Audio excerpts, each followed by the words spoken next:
estamos hablando de látigos magnéticos o de latigazos que están ahora han despertado bastante interés en la comunidad de científicos que estudian la atmósfera solar, porque aunque ya eran conocidos estos latigazos, ahora vamos a hablar un poco de lo que son, ya eran conocidos desde finales de los 90, principios de los 2000, porque fueron descubiertos por la sonda Ulises. Realmente se han puesto muy en boga con la sonda Parker, la sonda solar Parker, que descubrió y que midió in situ muchos de estos latigazos en sus acercamientos al Sol.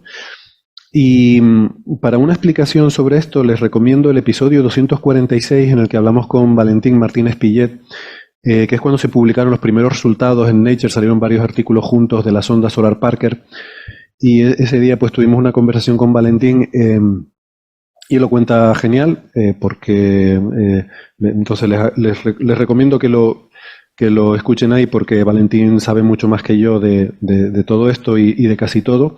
Y además tiene una visión mucho más amplia, ¿no? Y conoce muchas más historias, anécdotas, y fue interesante esa conversación que tuvimos con él. ¿Qué es lo que pasa? Que la sonda Parker da información muy interesante, muy de cerca en el Sol, pero la sonda Parker tiene instrumentos de observación in situ, no tiene instrumentos para hacer imagen. O sea, sí tiene una cámara con un telescopio, pero va un poco, digamos, perpendicular para hacer imagen, digamos, hacia afuera de la corona solar, y no tiene instrumentos de medida remota de campo magnético y este tipo de cosas. Yo ponía la analogía de que es como un cangrejo ciego que va tocando el suelo por el que va pasando, ¿no? Y va reconstruyendo lo que se va encontrando en ese suelo. Pero claro, solo tenemos cada vez un punto, y entonces lo que tenemos que hacer es intentar cuadrar lo que la sonda va midiendo en su trayectoria, que al final es una línea, con lo que los modelos nos predicen que ocurriría y lo que sería la observación. Entonces es como muy limitada ahí la información. Luego, por otra parte, le decíamos que está la misión europea, que es Solar Orbiter, que es una misión complementaria en muchos aspectos a la sonda Parker, porque Solar Orbiter no generó tantos titulares de que va a tocar el Sol, ni que es la que más se va a acercar, ni que va a ser el objeto más rápido hecho por el ser humano, no, porque no se acerca tanto, pero a cambio es mucho más grande, puede llevar instrumentación más sofisticada, más compleja, o por lo menos que requiere más tamaño, tampoco quiero decir más sofisticada porque la otra en lo suyo también es muy sofisticada, pero tiene que ser más pequeñita. Y Solar Orbiter en particular lleva telescopios y puede hacer imágenes y puede hacer polarimetría. Entonces tiene una serie de instrumentos con los que podemos ver un cierto contexto. Entonces, claro, esa combinación es muy adecuada, ¿no? Porque por una parte tienes las medidas in situ de ese cangrejo ciego, que es la sonda Parker, y por otra parte tienes la otra que desde más lejos no se acerca tanto, pero tiene una visión, tiene una imagen de lo que está pasando ahí. Y este ejemplo que vamos a comentar ahora creo que es totalmente paradigmático de cómo esa capacidad de hacer imagen se complementa también con el tacto de la sonda Parker según iba pasando por el campo magnético.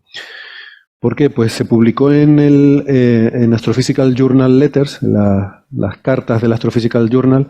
Recordamos a veces que una letter, una carta, es como un artículo, pero breve, muy al punto, muy al grano, y que se supone que presenta resultados que son de suficiente interés para la comunidad como para que tengan que publicarse rápidamente. Entonces es una vía de publicación más rápida de lo que es un artículo normal. Aún así, Héctor, esta letter de la que estamos hablando tiene 9 páginas. Pero porque tiene materiales suplementarios, que es una cosa que están haciendo ahora, ¿no? Bueno, fundamentalmente no. por las referencias, que es una página entera y media de referencia, y por los autores, que es otra página entera. Y las figuras y tal, sí. Sí, por las figuras. Sí. Ya no es tan estricto esto por la publicación electrónica, ¿no? Igual que ahora puedes tener figuras a color, con todo, que antes eso estaba mucho más restringido. Pero bueno, el texto es relativamente breve. O sea, yo creo que la restricción se refiere al texto, y hay varias figuras de media página, de una página, y un montón de referencias también. Y luego citan también los números ORCID de los autores, que eso también coge un montón de... En fin, hoy en día ya no es tan relevante, ¿no? La limitación de páginas, pero creo que sí que tiene un límite de texto. Esto está hecho por el equipo italiano en Solar Orbiter, que son los que hicieron el instrumento que se llama METIS. METIS es un instrumento que hace imagen, es un coronógrafo, que básicamente lo que hace es que tapa el Sol y entonces puedes ver la corona alrededor. Tienes que tapar el Sol porque el disco es millones de veces más brillante, entonces te deslumbraría y no podrías ver nada de lo que hay alrededor. Claro, en Tierra eso no funciona o no funciona mucho porque la atmósfera de la Tierra dispersa la luz. Entonces, aunque tú tapes el disco solar, a ver, el cielo es azul. Todo ese brillo azul que vemos en el cielo es luz solar dispersada. Y es luz mayoritariamente del disco solar, porque es 1.000.000 de veces más brillante que la corona. Entonces, por mucho que tú tapes el disco, estás inundado por la luz difusa, ¿no? La luz reflejada. Pero en el espacio tienes la ventaja de que no tienes esa atmósfera que te difunde toda la luz del disco, y entonces si tú tapas el disco, que es lo que estamos viendo en las imágenes que nos ha compartido Francis. No, yo. En estas imágenes podemos ver lo que observa. Primero vemos en el centro un círculo negro, eso es lo que tapa el coronógrafo. Esa parte está tapada. Aunque haya una foto del Sol dentro, esa foto es mentira. Se pone encima para que el lector se haga idea de dónde correspondería el disco solar. Se coge una imagen del Sol tomada con, yo que sé, SDO o algún otro instrumento y se superpone ahí. Digamos que el instrumento METIS, en este caso, tiene todo eso tapado. Y lo que vemos alrededor de ese círculo negro es lo que está observando el instrumento. Y vemos una serie de estructuras coronales. Y luego en las otras imágenes se le ha aplicado unos filtros para poder resaltar algunas de las estructuras más relevantes, en particular aquello que se está moviendo más rápidamente. Y hay una estructura que ven aquí que ellos asocian con uno de los latigazos que habían observado primero la sonda Ulises, que fue quien lo descubrió, y luego la sonda Parker. Y esta imagen es probablemente la primera imagen que tenemos como tal imagen de lo que es un latigazo, que podemos comparar con los modelos magnetohidrodinámicos de lo que sería, ¿no? Latigazo es una traducción, en inglés lo llaman switchbacks. Se llama así porque lo que se ve es que el campo magnético que va midiendo la nave tiene unas ciertas propiedades, tiene una dirección, la nave se va moviendo a través de ese campo magnético y ese campo magnético está orientado en una determinada dirección y de repente, muy rápidamente, en cuestión de segundos, cambia completamente hasta llegar a ser la dirección opuesta y luego en otros pocos segundos o minutos vuelve a cambiar a la dirección original. O sea que tú estás pasando por un medio en el cual la orientación de ese campo magnético tiene una orientación predominante y en un momento dado se produce un giro y cambia incluso llegando a ser la opuesta, apuntando en la dirección contraria, en el sentido contrario, y luego vuelve otra vez a la original. Una forma de interpretar esto es que cruzas una S, atraviesas una región en la que las líneas de campo magnético forman una S y tú cruzas por en medio de la S. Pero la S nunca se ha visto. Y es lo que hace aquí el equipo italiano del instrumento METIS, que aparece aquí listado. Me gustaría mencionar, tengo algunos amigos entre los autores, pero no por eso estoy sacando el artículo. De hecho, el artículo lo propuso originariamente Sara para comentarlo en Coffee Break, no sé si te acuerdas, porque nosotros trabajamos mucho con el grupo, en general con la comunidad del INAF, del Instituto Nazionale de Astrofísica de Italia. Por ejemplo, en proyectos como el Telescopio Solar Europeo, pues he trabajado con Marco Stangalini, también Luis Jarra, que no es italiano, también hay otros investigadores de otros centros, ¿no? Pero el instrumento está liderado por Italia. Hay dos autores además que son matrimonio, que son Luca Teriaca y Regina Aznar. Regina es española, estudió conmigo, fuimos compañeros en la facultad, es originariamente gallega y ahora está en Göttingen, ¿no? En el Instituto Max Planck. Y por cierto, Héctor, aclarar a los oyentes, Luis Jarra es Luise, es irlandesa, es una científica. Sí. Por eso digo Luis, ¿no? Ellos lo dicen así. Bueno, pues ahora si quieren les cuento un poco el modelo de reconexión continua, que es lo que de reconexión de intercambio, perdón, que es lo que apoya el modelo. Pero, por cierto, Metis es un nombre de estos chulos, ¿no? Es de la mitología griega. Creo, esto hay que preguntarle a Nefertiti, pero creo que es la madre de Atenea y que fue también otra de estas relaciones de Zeus. Realmente, ¿quién en la mitología griega no es una relación de Zeus? O sea, podríamos empezar por ahí. Hombres y mujeres, da igual. Y lo de latigazo es porque switchback en español no tiene mucha traducción, tiene un sentido así como que cambiar hacia atrás. Es un poco lo que querría decir el nombre. Retroceder, ¿no? Switchback se llama en inglés a la forma de S que tiene lugar cuando tú en un látigo, ¿no? Cuando sacudes un látigo, ¿no? Le das fuerte, generas como una forma de S que se propaga rápidamente por el látigo y creo que eso lo llaman un switchback. Porque fijaros, el látigo genera una onda que va hacia la punta está libre, es una condición de contorno natural, y entonces rebota en la punta y vuelve hacia atrás. No rebota justo exactamente en la punta, sino que parte hay como una especie de... El punto de rebote está como más allá de la punta del látigo. Eso pasa también con las flautas, etcétera, cuando tocan ciertas notas, que el nodo de las notas más largas está fuera de lo que es el tubo de la flauta, ¿no? Y aquí eso, le rebota como pasado, como si virtualmente hubiera ido más lejos que la propia longitud del látigo y vuelve hacia atrás como una onda. Entonces tiene una onda que va hacia adelante y que va hacia atrás. De ahí el switchback y la forma del latigazo. Pues esto del switchback, uno puede decir, bueno, hay una forma de ese y ¿qué más da? No pasa nada. No, sí pasa, porque esto es raro.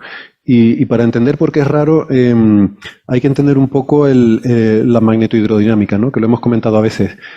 La mejor forma de entenderla, la magnetohidrodinámica en el Sol y las estrellas, es imaginarse como que las líneas de campo magnético fueran reales, que realmente fuera un alambre o algo así. Y que la materia y el campo magnético están acoplados, de forma que que la materia solo puede moverse a lo largo de ese alambre. Cada línea de campo magnético es como si fuera un alambre, ¿vale? Pero además de eso, hay otra propiedad que tienen esos alambres, que es que son alambres elásticos, son como muelles, y tienen dos características. Una de ellas es que hay una presión que depende de cuánto de juntos estén esas líneas. Cuanto más juntas y más apretadas estén las líneas, ejercen una presión hacia afuera, lo que se llama presión magnética. Las líneas quieren separarse, no quieren estar cerca unas de otras. Y además hay lo que se llama una tensión magnética, que es que las líneas quieren estar estiradas, no quieren estar dobladas. Si tú doblas una línea de campo magnético, se produce una fuerza, que al final es fuerza de Lorentz sobre la materia, que la analogía sería como si tú doblaras un objeto, un resorte, ese resorte hace una fuerza a volverse a poner estirado. Entonces, si tú tienes una línea de campo magnético que hace una S, esa línea se resiste a formar la S, la línea quiere estirarse. Con lo cual es complicado de producirla. Pero sí que una vez que las produce se mueven hacia afuera muy rápidamente porque la tensión lo que obliga es como el latigazo que decía Francis. Se produce una onda que se mueve a lo largo del látigo. Mira, de hecho la analogía es muy buena porque el látigo también tiene una elasticidad, una tensión que el látigo quiere estar recto. Si tú le generas una S en el látigo, inmediatamente va a desaparecer.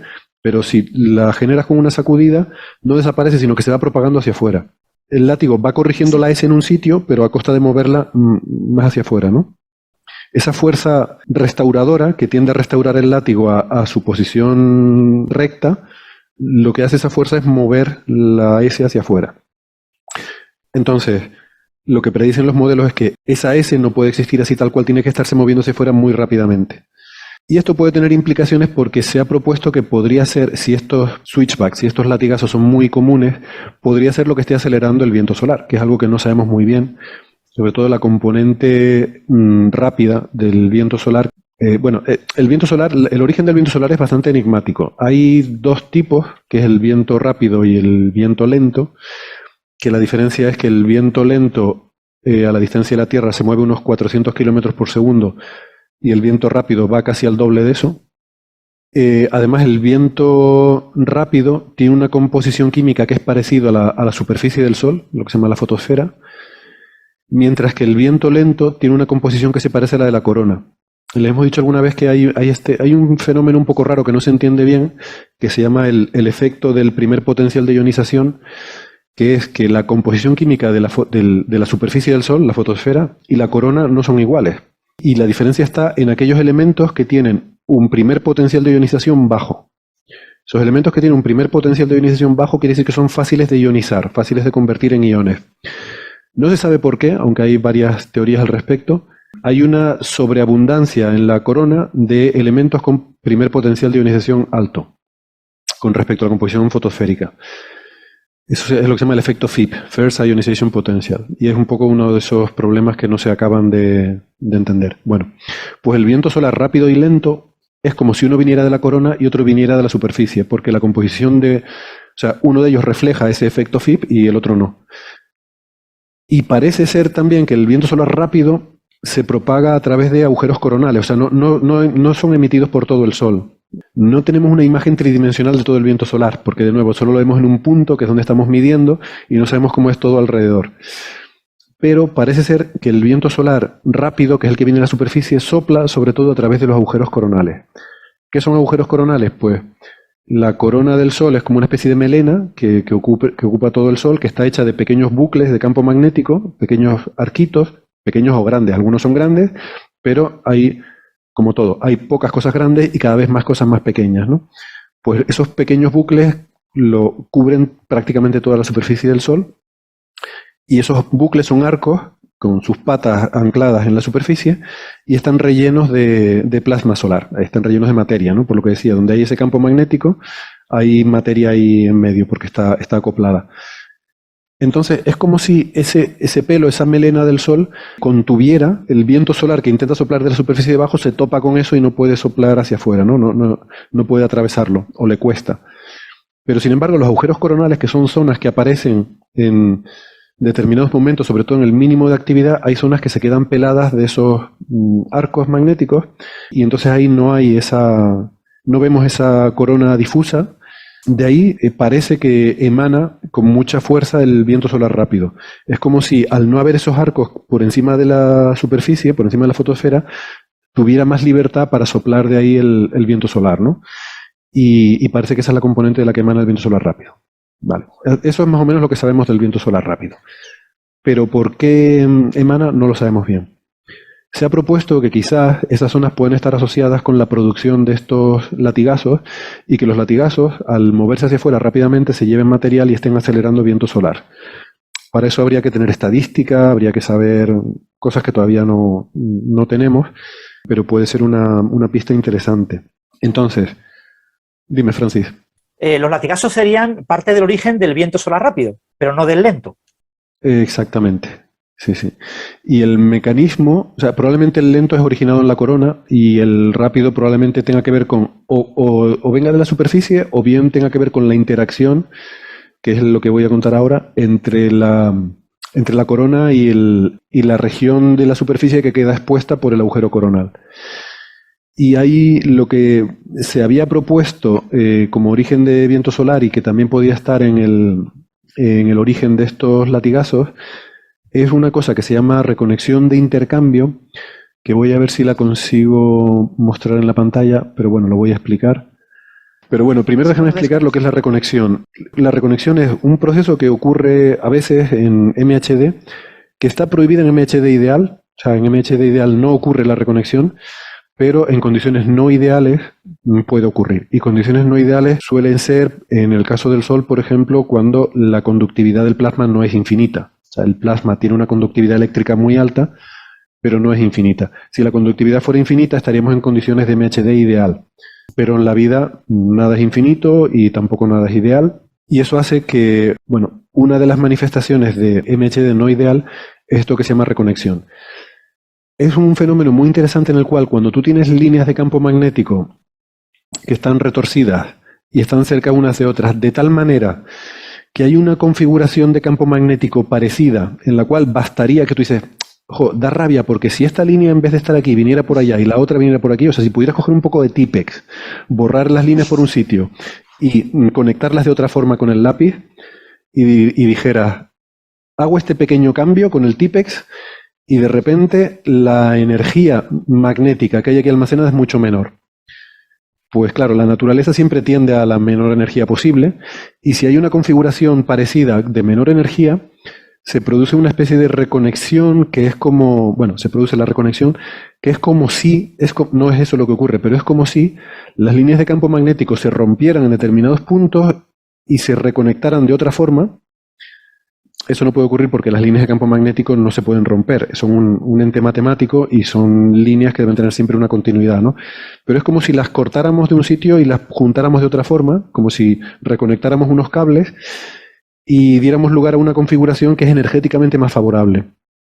Entonces la naturaleza hace eso, de alguna forma, y la diferencia de energía la libera de forma violenta en forma de calor y aceleración de partículas. Se calienta mucho el plasma y se liberan partículas.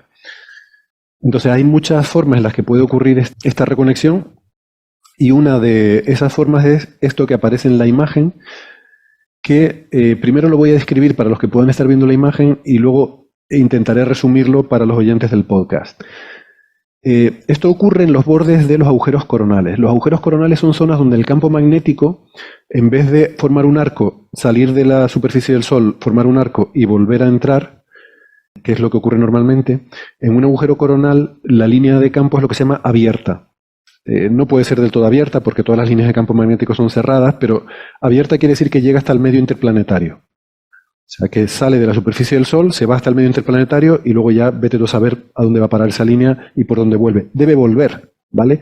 Para que las ecuaciones, para que las leyes de Maxwell se cumplan, esa línea debe volver por algún lado. No puede ser totalmente abierta, pero nos da igual porque es tan lejos que no afecta. Es como si, cuando pensamos en esta zona, es como si fuera abierta. Entonces, si tienes una línea abierta cerca de una línea cerrada, y eso ocurre en los bordes de los agujeros coronales, lo que ocurre es una situación como la siguiente. Voy a explicar lo que está aquí en la imagen. Tenemos la línea A que está apuntando hacia afuera. La flechita apunta hacia afuera, es esta línea roja. Y luego tenemos una línea, esta línea azul, que viene en la dirección contraria. La flecha sale de la superficie y viene y vuelve a entrar a la superficie formando un arco, pero entra por este lado. Entonces, como estas líneas también se van moviendo, pues puede darse una situación en la que se encuentren, esta línea roja y esta línea azul, se encuentran de tal manera que se les ocurre a estas líneas hacer una especie de intercambio de pareja, y la línea azul que antes venía por aquí, sale de la superficie, sube y luego vuelve a entrar a la superficie, la línea azul se convierte en parte de la roja, venía por aquí, baja y ahora aquí se corta, y en vez de volver a bajar a la superficie, se conecta con la roja y sigue hacia arriba. ¿Vale? Y en cambio, la parte de la línea roja que subía se conecta con la que queda libre del azul y forma el arco, pero ahora un poquito más hacia la izquierda. Perdona, Sara, no sé si decías algo. Que eso, que sin llegar a la línea azul deja de cerrarse y se queda todo abierto. Claro, entonces la primera parte de la línea azul pasa a formar parte de lo que queda como abierto. Y la parte inicial de la línea roja, ahora la parte de arriba de la línea roja se ha ido con la otra, entonces esta parte inicial que quedaba libre se conecta con la azul. O sea, de alguna forma tiene que volver a conectarse las dos, ¿no? No puede quedar la línea rota, no puede quedar abierta.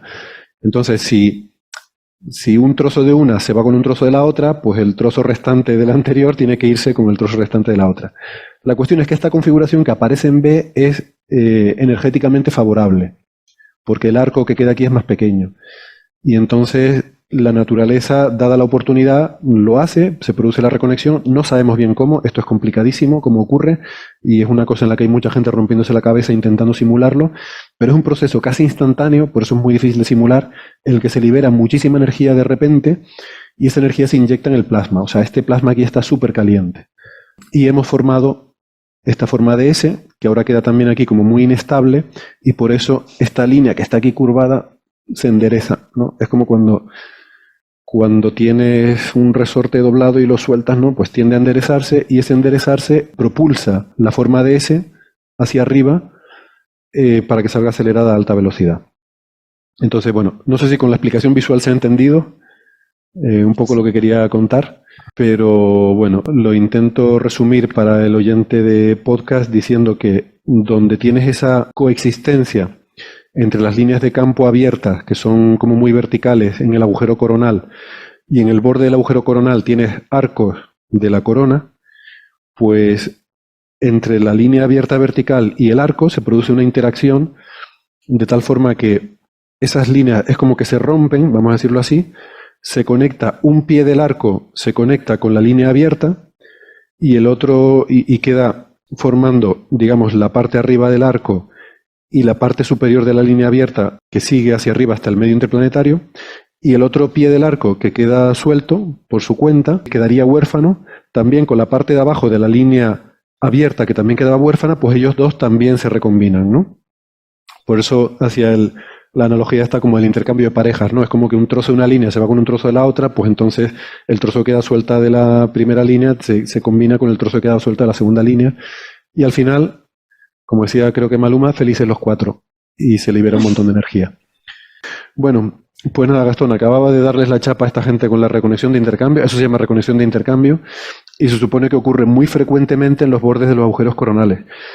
Y hay gente que piensa que este es el origen del viento solar rápido. Y este equipo italiano del instrumento METIS, pues se han metido a fondo en el asunto, si me perdonan la tontería, y han observado por primera vez una cosa en la corona que se parece mucho a la S. Y lo comparan con simulaciones y dicen esto se parece mucho. Al final, vamos a ver, al final es decir, hemos visto una cosa que se parece a lo que esperábamos, O sea, que tampoco es que tú digas, bueno, esto ya realmente aquí han resuelto todo el problema, pero bueno, digamos que esto refuerza mucho que es precisamente son las palabras que ellos utilizan en el artículo, ¿no? Dicen que estos resultados apoyan fuertemente la interpretación de que los latigazos son generados por reconexión de intercambio entre los bucles coronales que se forman sobre una región activa y las regiones cercanas de campo abierto, o sea, el agujero coronal. Aunque dicen, y esto también es particularmente relevante para el viento solar lento, cuyo origen aún se debate y parece estar relacionado con reconexión de intercambio. ¿Es posible que yo en toda esta historia haya mezclado el viento solar lento con el rápido? Lo voy a mirar ahora en la Wikipedia, porque yo he estado diciendo que era el viento solar rápido el que emana de la fotosfera o el que tiene composición fotosférica, pero es verdad que me suelo liar con estas cosas. Y es muy posible que me haya liado. Bueno, luego mientras alguien... No, fíjate, lo estoy mirando ahora mismo precisamente en la Wikipedia, dice, por contraste, el viento solar rápido prácticamente coincide con la composición de la fotosfera solar. Me apunto esta duda para ver exactamente a qué se refieren aquí con el tema de que esto pueda explicar el viento solar lento, ¿no? Yo entiendo que todo esto hace referencia al rápido, pero bueno. Nada, esto es lo que quería comentar sobre el asunto y me parece un trabajo relevante y que, como decía, ilustra de forma muy clara la sinergia entre Solar Orbiter y la sonda Parker, ¿no? Que Solar Orbiter, como digo, no genera tantos titulares, ni es lo más de lo más y lo más rápido y lo que más se acerca y lo que más caliente es de tal y no sé qué, pero oye, que también es interesante, que la ciencia no solo se hace con batiendo récords, sino que a veces hay que picar muchas piedras. Ambas se complementan y con el trabajo de ambas podemos avanzar mucho. Eso también es importante. Y el modelo, pero no me resisto a empezar con una tontería, que es que el primer párrafo, o sea, yo lo siento, me cae muy bien toda esta gente, me encanta, soy muy amigo de ellos, pero a ver, el primer párrafo es para hacérselo mirar. Y esto es ya la versión publicada en APJ Letters, que también es para hacérselo mirar la revista y los editores y todo el mundo. La cantidad de conjunciones copulativas, la Y, el no sé qué y no sé cuánto y no sé cuánto. ¿Tú has visto cuando los niños pequeños hacen una redacción y escriben y fui al supermercado y compré y luego y volví a casa y todo es y? Pues tú fíjate, o sea, lo voy a ir traduciendo. Hay una frase en el primer párrafo que hay 1, 2, 3, 4, 5 is. Una frase propia de eso, de un italiano o un español. Dice, lo voy a traducir en español al mismo tiempo, o sea que igual suena un poco raro, pero bueno. Se caracteriza por la coexistencia de estructuras de origen solar, fluctuaciones turbulentas, ondas magnetohidrodinámicas y cinéticas y inestabilidades y asociadas con procesos físicos como reconexión magnética, choques y un amplio rango de procesos cinéticos que resultan en calentamiento y energización de partículas. O sea, hay 5 en una misma frase. Por Dios, pongan puntos y seguidos en algún lado. Claro, en inglés esto es una cosa no recomendada. En inglés una frase que tenga más de un verbo es una cosa no recomendada. En artículos científicos no se deben de poner esas frases, salvo casos excepcionales y como una cosa excepcional. Lo de encadenar muchas subjuntivas es muy típico del español. En español sí hacemos eso, ¿no? Empezamos a recrearnos y hacemos y además, y teniendo en cuenta que, y como no sé qué, y entonces ponemos 4 o 5 niveles de cosas en paralelo, todas pegadas y metidas, pero eso en italiano también se hace, pero en inglés es una cosa que se supone que aprenden en educación básica a no hacerlo. Entonces, cuando lo ves en un artículo científico, sabes que los autores no han estudiado, no son nativos de inglés.